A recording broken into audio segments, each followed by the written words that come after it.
Hello, I'm Melissa Wilson from Fox 26 in Houston, Texas. So happy to welcome you here to Lunch for the Soul, a time to meet the most amazing people right here in our own community. Most of them have been through a really tough time. They use their faith to end up making it through, and oftentimes their lives are changed because of that faith, and they're able to persevere. Certainly the case for our guest today.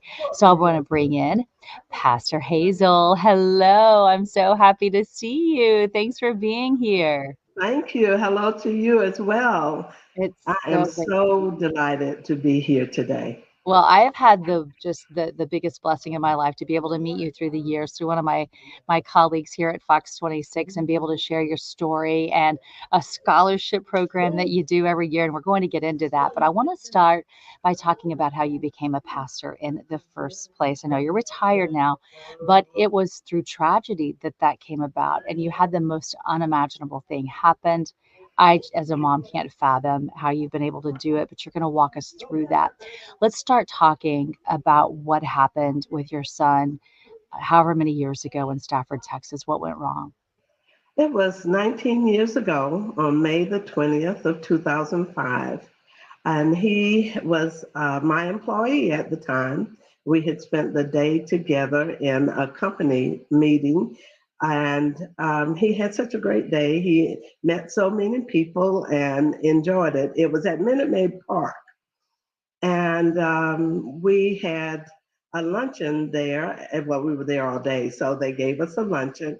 And the luncheon consisted of hot dogs, chips, and all the drink that, all of those sodas that you would like to drink. Mhm. Well, that was not my diet at all. And one of the things that Lauren said, Mom, I see you don't want yours. Can I have yours? And I said, as many of them as you want, you can. So his last meal that day was stuffing, hot dogs, and chips and sodas. He had a chance to play ball with in the batting cage with some of the other agents there, and he just had an awesome time.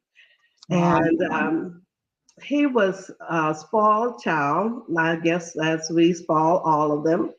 And he was a musician, and he played on the Southern Band, and that's his Southern T-shirt that you're showing there. Mhm. And he was an excellent pianist, saxophonist. He had first chair most of the time, and he played the flute. So he loved music and he enjoyed it, but he didn't major in music. I tried to get him to, but he did not. Yeah. But on that Now, day, oh, I'm sorry, did oh you? no, that's what I was just going to ask you. You were talking about his last meal, and then in Yeah. 2005, what happened? We left the meeting about 3:30 in the afternoon, and he and I talked. We were riding together, so he and I talked about. We had two essential things that needed to be done. One was to close out from the prior day because we had not had time to do that, and the other was closing out for today. So I told him I'd like to. I already had the closeout with me for yesterday, so the day before. So I said I'll take care of that one, and if you would go to the office and close out the office. Unbeknownst to me, he decided to ride this newly purchased motorcycle to the office. And so he went to the office and closed out and gone to the bank and made the deposit and all of that. And I was, there's one thing I want to say before we departed. I sat watching him walk into his home. And that was so unusual for me. I was just stunned and I was just sitting there. And then I said to myself, why are you sitting here watching him walk into his home? Well, unbeknownst to me, that was the last time I ever saw him walk. And when I got a call from someone who has a scanner, that's a friend of ours, and said, did your son have a motorcycle? And I said, yes. Was he riding it this afternoon? I said, I don't know. And they said, well, there's been an accident on Murphy Road in Stafford. And turn on the TV. So I turned on the TV. I had gotten home already. I turned on the TV and I saw the accident, and not knowing that it was him and not recognizing the bike or anything like that. So I called my son, who is a fireman and a paramedic, and I told him that there had been an accident. And so he said, would you like for me to go? And I said, please.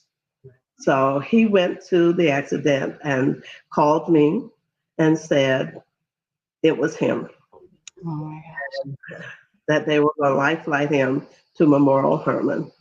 And we agreed to meet there.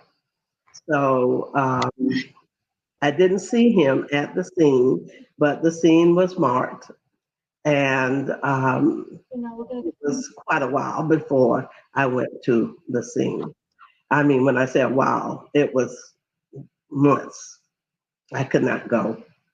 But I went to Herman.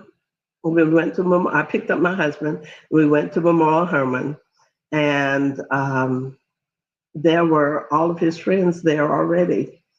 And we asked to see him, and they said that they would get back with us in just a few minutes, and for us to go and sit in the meditation room. And I knew immediately, being a pastor, what the meditation room consisted of. So we went to the meditation room, and I was praying the whole time. How am I going to get through this? And I had told him, Lawrence, not to ride that bike until after they complete the class, the training class on how to be safe on those bikes. Houston is not an area for motorcyclists, Yeah. especially unexperienced motorcyclists. And they were scheduled to go in 2 weeks. So they were supposed to keep close to home on the motorcycles until after they go to the class. Well, that didn't occur, of course. And when the chaplain came in to talk with me, not knowing that I was headed towards ministry myself, and I said, I must see him. They said he was not ready for us to see him yet. I said, you don't understand. I'm his mother. I don't care what he looks like. I must see him. So we walked that 1.5 miles or so to the morgue from Memorial Hermann, and there he was on a gurney with, he still had the trach in his mouth, and he looked fine. Looks like he was sleeping. And he didn't have a lot of bruises. He had a little road rash on his right shoulder, but he was whole. He was not torn up, and what I was expecting, and I just could not believe it. So I asked, what happened? And they said his lungs were punctured and he could not breathe. So that was what caused his demise, what caused pain. And there is a void right now in my heart and in my husband's heart and his brother's heart that cannot be filled until we get to glory as well. So you're all together again. But doesn't it bring you peace knowing that you both believe and that you have that hope for the future that you'll see him again? Yes, that brings me all of the peace I need, because knowing that I will see him again, because I believe that with all my heart and soul, that God has him and he's there playing music for God right now. And I had to remember that he was on loan to us, that he was not ours to have and to keep. And I thanked God for the 26 years that we had him, that we nurtured him, that we fussed at him, and, traveled with them to see him perform in the Human Jukebox Band with Southern. And I was so glad when he graduated. I was tired, but I still had one that we had to follow as well. But the Human Jukebox Band was his heart. It's And those friends from Southern showed up and showed out for us, and I still hear from them now. how amazing is that that you've had that to help you all this time. Let's talk about what ended up happening with you and your life and how you turned that pain into purpose. Talk about your ministry and how you got involved in that. Well, I was in seminary when Lawrence passed, and that helped tremendously by being surrounded by so many Christians and so many people with kind, loving words. And so that was very dear to me. So I had been working with people occasionally, it just in my Bible studies and stuff that had been through similar situations. And so I kind of knew what to do. And then as I completed my seminary, it helped me to realize that God had given me a direction right then with Lawrence's passing that I needed to follow. So what I had have elected to do was to work with people who were grieving, and the best way to do that would be with a congregation at a church. And I started that. As a matter of fact, I started that right after he died. I had to do an internship. And believe it or not, even though I was not ready, my first funeral was a motorcyclist. And that motorcyclist had, it was so tough. And all of the motorcyclists came to the service. As a matter of fact, his wife asked us to bring the motorcycle into the sanctuary. It was the hardest service I've ever done, but I appreciated it so much because working with the family was great. I worked with the children. There were 4 children and a young wife, and it helped to build me and helped to mold my strength so I could make it through. It's so huge to be able to hear you say that. I feel like a lot of times helping other people makes our lives easier, right? I mean, it does end up making a huge difference for us. Let's talk about how you went on even to start a foundation in his name. I mean, that's huge to be able to turn that pain even to more purpose to help other kids who had the love of music like your son did, who absolutely adored music since he was a little boy. Yes, indeed. And what really happened was we asked in the obituary we put in the paper and in the program we had for him for people to give to a scholarship fund, to a scholarship in lieu of flowers. And that's what they did.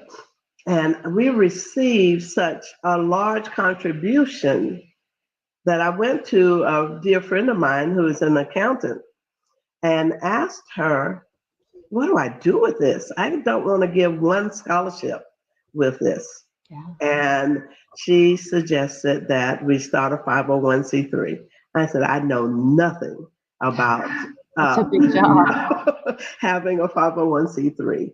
And she said, I'll walk you through it. And she did. And it was amazing. We applied for this 501c3, and 3 weeks later, it was granted. I never heard of that. I never heard. It was as if God had molded this prior to everything happening.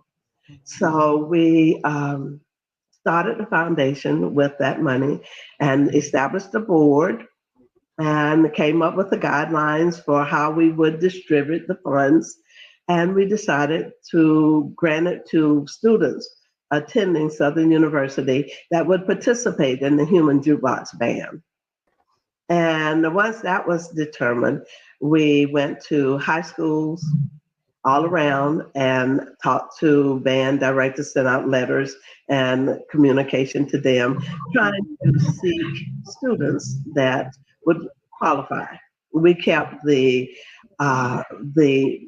application real simple and the requirements very simple.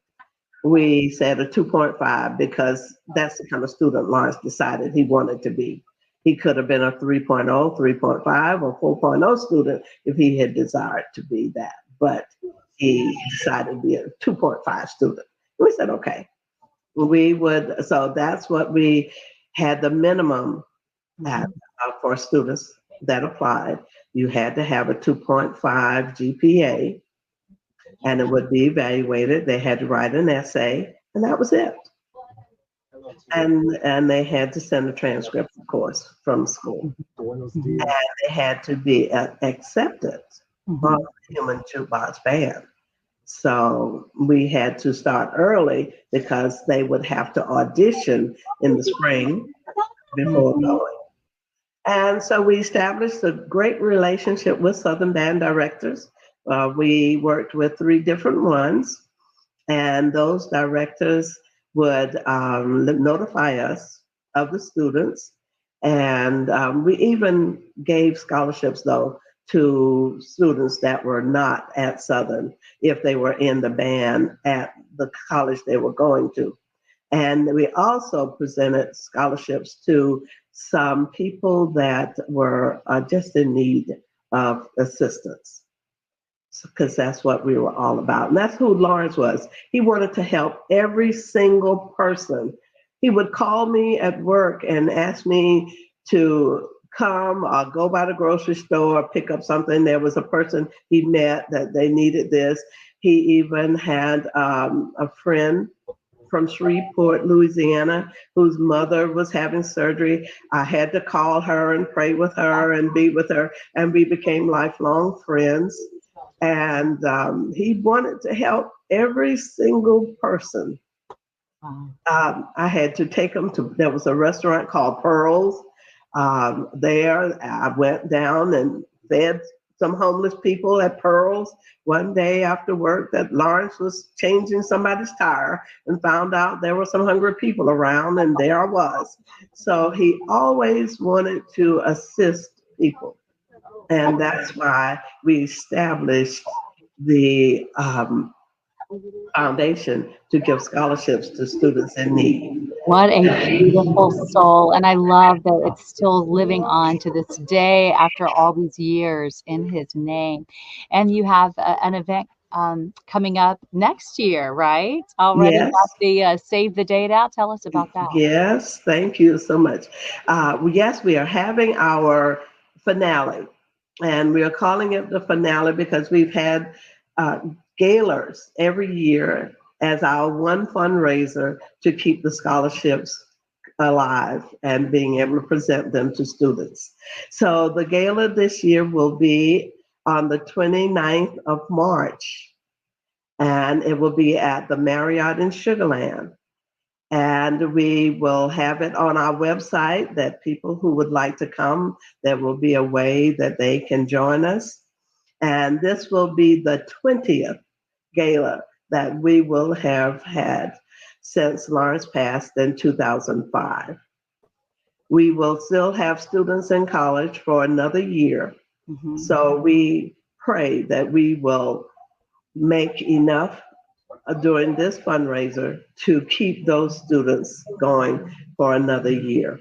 Nice. So we're asking anyone who has a heart for music and a love for people getting further education to please join us on the 29th of March in 2025 at the Marriott in Sugarland.